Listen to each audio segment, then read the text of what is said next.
Assalamu alaikum students, I hope you are doing well. So this is part 2 of 2018 paper, May June, code is 5040 variant 12. So let's start. Question number 12.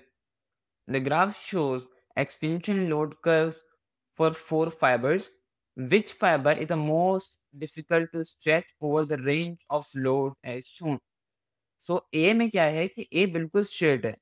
So A can be, yes, A can be stretched easily, और इतनी आसानी से नहीं होगा but हो जाएगा। अच्छा B हो सकता है बिल्कुल, सी भी ऐसे ही जा रहा है तो सी भी हो सकता है।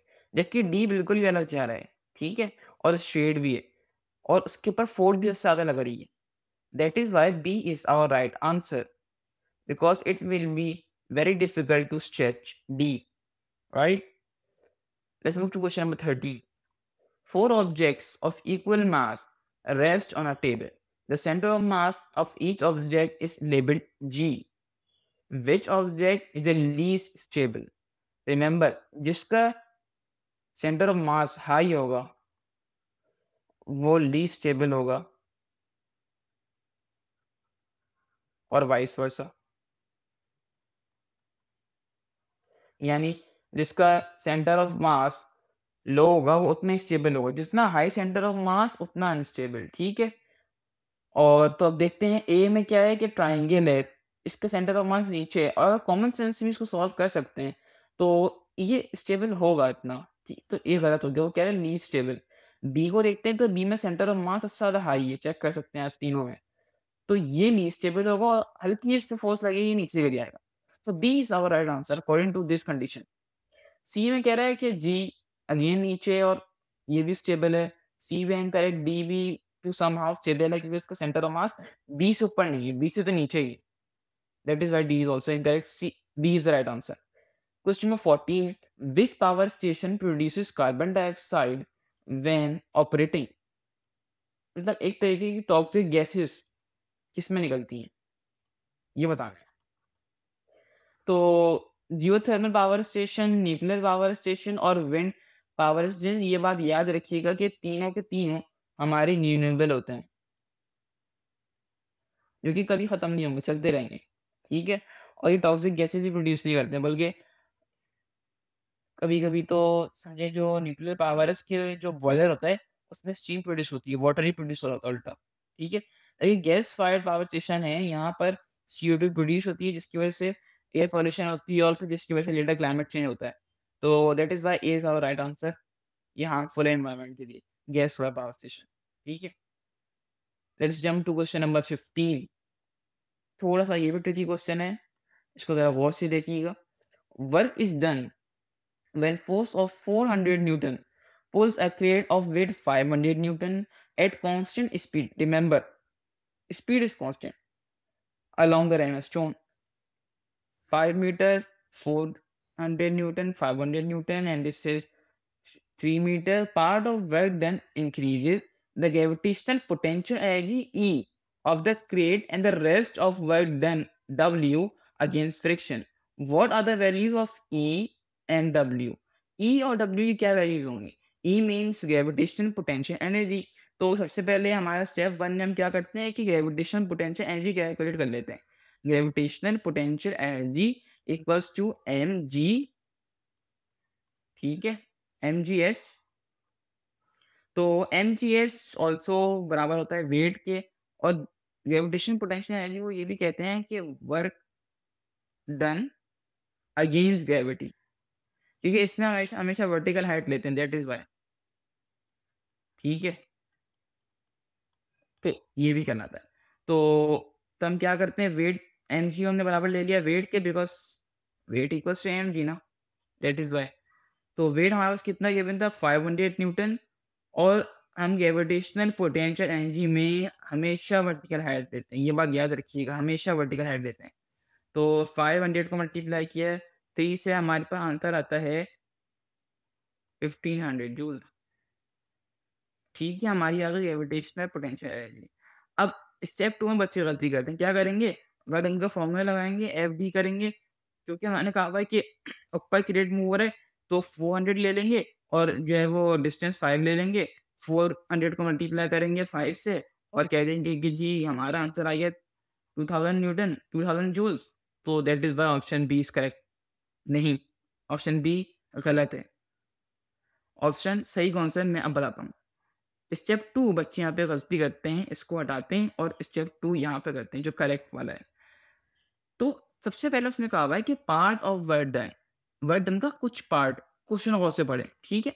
तो हम क्या करेंगे, जो इनपुट गया है वर्ड डन, जितना वर्ड डन गया है पहले वो निकाल लेते हैं।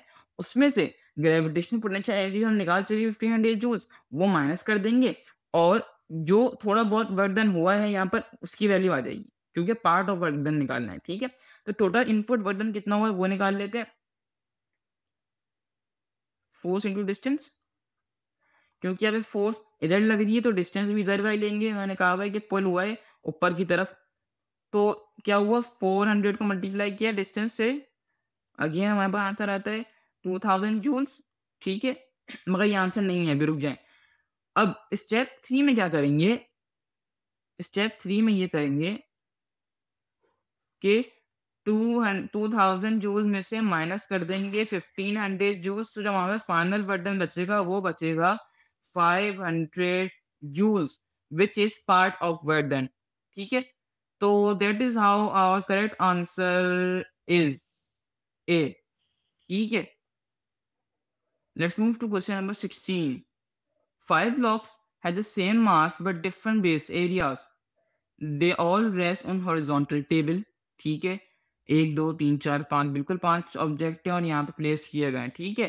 तो a graph is plotted to show the relationship between the pressure on the table and base area of the block. Which graph shows this relationship? तो प्रेशर का फॉर्मूला क्या होता है, pressure equals to force over area. जब pressure बढ़ेगा तब area कम होगा, तो pressure and area they both are inversely proportional. So अब हम चेक करेंगे ए बी सी डी में से कि इनवर्सली प्रोपोर्शनल कौन सा ग्राफ है। ये डायरेक्टली प्रोपोर्शनल है, ए गलत, बी भी गलत, सी इनवर्सली प्रोपोर्शनल का नहीं है। इनवर्सली प्रोपोर्शनल का ग्राफ हमेशा ये होता है इस तरह से, ठीक है। So D is our right answer. Question number 17. The diagram shows a simple mercury barometer. Which height is a measure of atmospheric pressure? यानी एटमॉस्फेरिक प्रेशर मेजर करने के लिए कौन सी हाइट इस्तेमाल की जाती है। ए देखते हैं, ए में तो लिक्विड भी है और वैक्यूम दोनों को प्लस किया हुआ है, इससे एटमॉस्फेरिक प्रेशर नहीं आएगा। बी को देखते हैं, सॉरी बी को देखते हैं, बी में लिखा हुआ है कि ये वाली हाइट, तो ये वाली हाइट भी नहीं होती, ये वाली हाइट सिर्फ और सिर्फ वैक्यूम को यूज करने में होती है, तो ये भी गलत हो जाएगा। अच्छा, सी में सिर्फ और सिर्फ ये है, ठीक है, सी में सिर्फ और सिर्फ ये हाइट है। सो यस, इस हाइट की वजह से हम मेजर कर सकते हैं बिल्कुल एटमॉस्फेरिक प्रेशर। और डी में तो यहाँ से लेके यहाँ तक पूरा ही दे रही है, तो ये तो बिल्कुल ही गलत है, ठीक है। So C is our right answer, ठीक है। आगे बढ़ते हैं। Question number 18। A sealed pack containing air and snack is purchased at an airport. The sealed pack is taken on board an aircraft, ठीक है। During the flight the packet become larger. पहले packet normal size का था, मगर जैसी ही flight उड़ी तो packet का साइज बड़ा हो गया। पहले पैकेट का साइज इतना था, जब फ्लाइट उड़ी तो जब मेरा फ्लाइट चल रही थी तो पैकेट का साइज इतना हो गया, वो बड़ा हो गया पैकेट। अब क्यों हुआ ये बताना है। What causes the packet to become larger? Option 1, the density of the air inside the packet increases. नहीं, डेंसिटी इंक्रीज नहीं होगी, डेंसिटी का कोई भी ताल्लुक नहीं होगा प्रेशर बढ़ने से। बी में लिखा हुआ the mass of packet increases. नहीं, mass never changes, remember mass never changes. So B is also incorrect. C में लिखा हुआ the pressure of the air outside the packet decreases. Yes, जो प्रेशर होगा पहले यहाँ पे ज्यादा प्रेशर लग रहा होगा, मगर ऊपर जाके जो आउटसाइड प्रेशर होगा वो कम हो जाएगा, जिसकी वजह से पैकेट जो है वो एक्सपेंड कर जाएगा, ठीक है। That is well see the right answer. D में लिखा है the volume of air inside the packet decreases. अगर वॉल्यूम डिक्रीज होता तो पार्टिकल करीब करीब आते तो साइज लार्ज नहीं होता बल्कि कम हो जाता। D is also incorrect. मैं एक और एग्जाम्पल दे देता हूँ यहाँ पे, जैसे कि एक ग्लास है या जूस का डब्बा, जूस पीते हैं तो उसमें स्ट्रॉ होता है ना, तो जब हम या जो सक करते हैं जूस को, तो ये बात आपने गौर की होगी कि जो स्ट्रॉ है वो थोड़ा छोटा हो जाता है, यानी यहाँ पे श्रिंक हो जाता है, ऐसा हो जाता है। वो क्यों होता है? क्योंकि एटमॉस्फेरिक प्रेशर बाहर का कम हो जाता है। सारा प्रेशर आप जो है अंदर सक कर लेते हैं। दैट इज़ व्हाई स्ट्रॉ थोड़ा वो एक तरीके से श्रिंक हो जाता है। ठीक है? ये पूरा कॉन्सेप्ट था इसका। क्वेश्चन नंबर 19 में आते हैं। A sealed container of gas is heated and the pressure inside increases. Pressure increase हो गया. What happens to the molecule of the gas to cause increase in pressure? Increase in pressure क्यों हुआ? Their kinetic energy decreases नहीं, kinetic energy increase होगी क्योंकि ये heat हुआ है। जैसे यह पता भी है पहले कि काइनेटिक एनर्जी और टेम्परेचर डायरेक्टली प्रोपोर्शनल होते हैं, तो इंक्रीज होगी। ये गलत हो गया। बी में लिखा हुआ है दे बिकम हैवियर, नहीं ऐसा तो नहीं होता। Expand, molecules never expand, they never expand. C is also incorrect. तो क्या बचा? डी। और डी में सही बात दिखी हुई कि they heat the container more frequently. जब हीट होगी, ठीक है, तो मॉलिक्यूल्स तेज तेज तेज तेज तेज मूव करेंगे, तेज तेज तेज मूव करेंगे और ज्यादा तेजी से हिट करेंगे वॉल को। ठीक है, ये होगा इसमें। तो क्वेश्चन नंबर 20 पे आते हैं। Equal masses of copper and water are heated to the same temperature. As they cool, the copper and the water lose thermal energy at the same rate. Water और कॉपर ने thermal energy lose की same rate पर, मगर the temperature of copper falls faster. Copper का temperature ज्यादा तेजी से जो है वो कम हुआ, बढ़ा है नहीं। मतलब कॉपर जो है ज्यादा जल्दी कूल हो गया। ठीक है, तो कूल क्यों हुआ? वजह कॉपर है, इसलिए हुआ क्योंकि कॉपर की जो स्पेसिफिक हीट कैपेसिटी है वो छोटी है एज कंपेयर टू वाटर, यानी कम है। वाटर आराम आराम से हो रहा है, इसकी कैपेसिटी ज़्यादा है, जबकि कॉपर की स्पेसिफिक हीट कैपेसिटी कम है, तो वो जल्दी जल्दी हो गया कूल। ठीक है, तो इस हिसाब से ऑप्शन हमारा बनता है लार्ज, तो नहीं होगा। यहाँ पे तो बात लेटेंट हीट की हो रही है, यहाँ पे भी लेटेंट हीट की बात हो रही है, इसलिए बी और डी इनकरेक्ट हो गए, तो करेक्ट ऑप्शन है हमारे पास सी। आगे मूव करते हैं। ये क्या आ गया? ये तो थर्मोमीटर वाला आ गया। ये हमारे सिलेबस से आउट हो गया है। ये भी ऑब्सोलीट हो गया है। Question number 22। क्वेश्चन नंबर 23 के ऊपर आता है। The resistance R of wire is uniformly is increases with uniform temperature. ठीक है, the values of R and fix points are shown in the table. ये 0 डिग्री है, ये 10 डिग्री, ये 100 डिग्री है। यहाँ पे रेजिस्टेंस पर ओम है, यहाँ पर 100 और यहाँ पे 250। ठीक है, ओके, तो इस क्वेश्चन का क्या सीन है यार कि इसमें ना एक ज़रा फॉर्मूला लगता है। पहले फॉर्मूला देखें, तो फॉर्मूला इसका है R theta minus R not over R 100 minus R not. ठीक है, तो ये इसका फॉर्मूला है। अच्छा, आगे भी ज़रा खतरनाक फॉर्मूला है इसका, 1 मिनट। आर थीटा माइनस 100, तो ये एक डरावना सा फॉर्मूला आ गया है, इससे सॉल्व करना पड़ेगा क्योंकि मुझे ज़्यादा सही मेथड यही लग रहा है। ठीक है, तो क्या वैल्यू आएगी? क्या आना पावर रेजिस्टेंस 160 है, तो 160 वैल्यू डालते हैं हम, माइनस कर देंगे इसको 100 से, और अपॉन में लिखते हैं हम 250 माइनस 100। ठीक है, अपॉन थीटा अपॉन 100, तो हम किस तरह सॉल्व करेंगे? तो 60 अपॉन 150 इक्वल्स थीटा ओवर 100। तो हमारी जो वैल्यू आएगी फाइनल वो आएगी 40 सेंटीग्रेड। तो that is how we gonna solve this question. तो B is the right answer. ठीक है, alright, question number 24. Sample of 4 different materials at room temperature are heated from below and heat is transferred upwards. In which material is all of the heat transferred by vibration of molecule? अच्छा, vibration हमेशा होती है conduction में, तो यहाँ पर देखो conduction होती है मेटल में, या मतलब जो सॉलिड चीज होती है, ये सॉलिड चीज में कंडक्शन होगी। तो एयर तो गैस है, मरकरी भी एक लिक्विड है, वाटर भी लिक्विड है, सॉलिड चीज यहाँ पे क्या है? Rubber.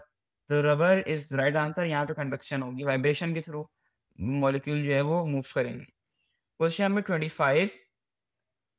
The diagrams show four identical canes with outside surfaces either polished silver or painted dull black. ठीक है. Each con- each can contain the same volume of water initially at 8 centigrade, 80 centigrade. After 5 minutes in a cold room, which can contain the coolest water. अच्छा, coolest water सबसे ज्यादा कहाँ पे होगा, यानी सबसे ज्यादा हीट लॉस सरफ आप होगी। सी डी में तो आप इसको वैसे एलिमिनेट कर सकते हैं क्योंकि यहाँ पे हीट होगी। तो जब पानी यहाँ पे जाता रहेगा तो वहाँ से वापस आता रहेगा, एवेपोरेट थोड़ी करेगा। तो यहाँ पे हीट लॉस कैसे होगा? मुश्किल से होगा बहुत। तो ये दोनों ऑप्शन हमारे गलत हो गए। अब ए और बी में से कोई आंसर है। यहाँ नोटिस कीजिए पॉलिश सिल्वर में क्या लिखा हुआ है? पॉलिश सिल्वर लिखा हुआ है यहाँ पे। यहाँ पे लिखा हुआ है डल ब्लैक। डल ब्लैक हमें वैसे ही पता है कि वो good conductor and good emitter होते हैं। सॉरी गलती कर दी मैंने, गुड एब्जॉर्बर है, गुड एब्जॉर्बर और गुड एमिटर होते हैं। तो वो एमिट करेंगे हीट जल्दी जल्दी as compare to polish silver. Polish silver हमारा बैड कंडक्टर और बैड एमिटर भी है। तो इस वजह से एक करेक्ट आंसर होगा क्योंकि हीट ट्रांसफर या हीट लॉस जल्दी जल्दी होगा इसमें डल ब्लैक की वजह से। तो हीट जल्दी जल्दी एमिट होगी। ठीक है। Question number 26. A communication system uses microwaves with a wavelength of 15 centimeter. The speed of light is 3 to 10 की power 8 millisecond. What is the frequency of the microwave? Frequency की बात कर रहे हैं। तो फॉर्मूला क्या होता है? Speed equals to F lambda. ठीक है। v इक्वल्स एफ लैम्डा का फॉर्म। अब बच्चे सारा गलती क्या करते हैं कि ये लिखी हुई है, इसकी वेवलेंथ लिखी है 15, इसको मल्टीप्लाई कर देंगे, बल्कि इसको ना सॉरी इसको ना वो क्या कहते हैं फ्रीक्वेंसी चाहिए, इसको पहले फॉर्मूले को अपने हिसाब से कर लेते हैं, तो फ्रीक्वेंसी हमें चाहिए। अब बच्चे क्या करेंगे, स्पीड लिखेंगे 3 एक्सपोनेंट 10 की पावर 8 और डायरेक्ट डिवाइड कर देंगे 15 से, कहेंगे जी हमारी फ्रीक्वेंसी आ रहा है, that is our answer. No, अब चेक करें यहाँ पे लिखा हुआ है सेंटीमीटर। सेंटीमीटर यूनिट नहीं होता है, वेवलेंथ का हमेशा स्टैंडर्ड यूनिट होता है मीटर यानी एम, सेंटीमीटर नहीं होता। तो जब 15 सेंटीमीटर को लाएंगे मीटर में, 15 को डिवाइड करेंगे अगर 100 से, क्योंकि एक मीटर में 100 सेंटीमीटर होते हैं, तो 0.15 हमारा आएगा आंसर। ठीक है, 0.15 आंसर आएगा। सही सॉल्व करता हूँ तो क्या होगा कि स्पीड हमारी है 3 एक्सपोनेंट 10 की पावर 8। ठीक है, और क्या है वेवलेंथ 0.15। तो जो फाइनल आंसर आएगा हमारे पास वो आएगा 2.0 टू 10 की पावर 9। सॉरी 10 लिखा हुआ है, 10 की power 9। C is right answer. आपकी कैलकुलेटर में 2 के साथ 10 जीरो भी आ सकते हैं, तो 10 जीरो और एक्सपोनेंट 10 की पावर 9 एक ही बात है। आगे मूव करते हैं। Question number 27. The diagram shows two divergent rays, light from an object O being reflected from a plane mirror. At which position is the image form? Image कहाँ पर फॉर्म होगी? ऑब्जेक्ट यहाँ पर है तो इमेज भी बिल्कुल इसके सामने प्रोड्यूस होगी। यानी यहाँ पे ऑब्जेक्ट का डिस्टेंस सेम है तो इमेज का डिस्टेंस भी सेम होगा। ठीक है, और हमने प्रॉपर्टीज ही पढ़ी है प्लेन मिरर की कि इमेज जो होती है बिल्कुल सेम साइज की होती है और सेम डिस्टेंस पे होती है ऑब्जेक्ट की, और इमेज वर्चुअल होती है। ठीक है, तो वो बातें आपको याद करते हुए फिर ये क्वेश्चन 27 सॉल्व करने लाइट से related. 28. Which statement about blue light is correct? अच्छा, इसके लिए हमने याद किया हुआ था विद योर, वो लगाते हैं यहाँ पर। इन सवालों के लिए हमें लगाना ही पड़ेगा। स्ट्रेट लाइन गई यहाँ पर, यही लाइन यहाँ पे आई नीचे, ये होगी वेवलेंथ, ये होती है फ्रीक्वेंसी। हाईएस्ट फ्रीक्वेंसी सबसे ज़्यादा ऊपर होती है यहाँ पर, और ये वैसे भी आपको याद कर लीजिएगा ना, ये याद करे बगैर नहीं सॉल्व होगा ये। लोएस्ट वेवलेंथ यहाँ पर होती है, हाईएस्ट वेवलेंथ यहाँ पर होती है। अब सॉल्व करते हैं इसको। Blue light has smaller frequency than red light. Blue light की फ्रीक्वेंसी रेड लाइट से कम है, नहीं ब्लू लाइट की ज्यादा है फ्रीक्वेंसी, क्योंकि ट्रेंड यहाँ पे हाईएस्ट की तरफ जा रहा है। Is incorrect. Blue light has a longer wavelength than red light. नहीं, क्योंकि यहाँ से नीचे हाईएस्ट हो रही है, तो ब्लू की वेवलेंथ लेस है कंपैरेटिवली। बी भी गलत हो गया इस हिसाब से। सी में लिखा blue light has same speed in glass as red light. Yes, बल्कि एक मिनट, सेम स्पीड नहीं होगी, सॉरी सेम स्पीड नहीं होगी क्योंकि फ्रीक्वेंसी भी चेंज है और उसके साथ साथ वेवलेंथ भी चेंज है। That is why C is also incorrect. D में लिखा blue light is reflected more by glass prism than red light. तो ब्लू लाइट ज्यादा रिफ्लेक्ट होगी क्योंकि इसकी जो है वो फ्रीक्वेंसी भी ज्यादा है ना ब्लू वाली की, एज कम्पेयर टू रेड तो ज्यादा रिफ्लेक्ट होगी। जैसे ब्लू अगर ऐसे आएगी तो रेड आराम आराम से ऐसे आएगी, या फिर रेड ऐसे आएगी, तो ब्लू जो है वो ज्यादा रिफ्लेक्ट होगी। D is the right answer. Question 29, which device uses total internal reflection use करता है ऑप्टिकल फाइबर। ठीक है, ये एक फैक्ट है। Question number 30, a television controller emits an infrared beam. Which statement about IR radiation, infrared radiation is correct? इसके लिए भी हमने याद किया था कि rugby match is very unlike xylophone game. इसी तरह जब लाइन ऊपर जाती है तो यहाँ पे क्या होता है कि यहाँ पे फ्रीक्वेंसी लोएस्ट होती है, वेव जोर का ऑपोजिट हो जाता है यहाँ पे, और यहाँ पे फ्रीक्वेंसी ज़्यादा हो जाती है, यानी हाईएस्ट फ्रीक्वेंसी का एस लिख रहा हूँ यहाँ पे। इसी तरह जब नीचे आते हैं तो यहाँ पे क्या होता है कि हाईएस्ट हो जाती है वेवलेंथ और यहाँ पे हो जाती है लोएस्ट वेवलेंथ। ठीक है, जब भी कोई इस तरह का सवाल है ना, या तो इलेक्ट्रोमैग्नेटिक स्पेक्ट्रम के बारे में या ब्लू और रेड के बारे में, तो रेड और ब्लू के लिए आपको ये चीज़ याद करनी होगी और इसके लिए आपको ये चीज़ याद करनी होगी, radio micro infrared visible ultra x ray gamma. तो ऑप्शन ए में लिखा हुआ है कि ये कॉन्स्टिट्यूशन करेक्ट है, इट कॉजेज आयोनाइजिंग। ठीक है, आयोनाइजेशन तो ए गलत हो गया। It consist of longitudinal wave, सारी जो रे होती हैं इलेक्ट्रोमैग्नेटिक स्पेक्ट्रम में वो कौन सी होती हैं? ट्रांसफर्स। बी भी गलत हो गया। सी में लिखा हुआ है it has a highest frequency than ultraviolet. नहीं, देखिए यहाँ पे भी इंफ्रारेड रेडिएशन है, इसकी फ्रीक्वेंसी ज़्यादा नहीं है वायलेट से। सी भी गलत हो गया। बचा D, it travels the same speed of light. Yes, जितनी भी रेज हैं सारी की सारी सेम स्पीड ऑफ लाइट से ट्रेवल करती हैं, चाहे वो कोई भी मीडियम हो या चाहे वो वैक्यूम क्यों ना हो। वैक्यूम में सेम स्पीड से ट्रेवल करती हैं। So that is for part 2. We will cover the next questions in part 3.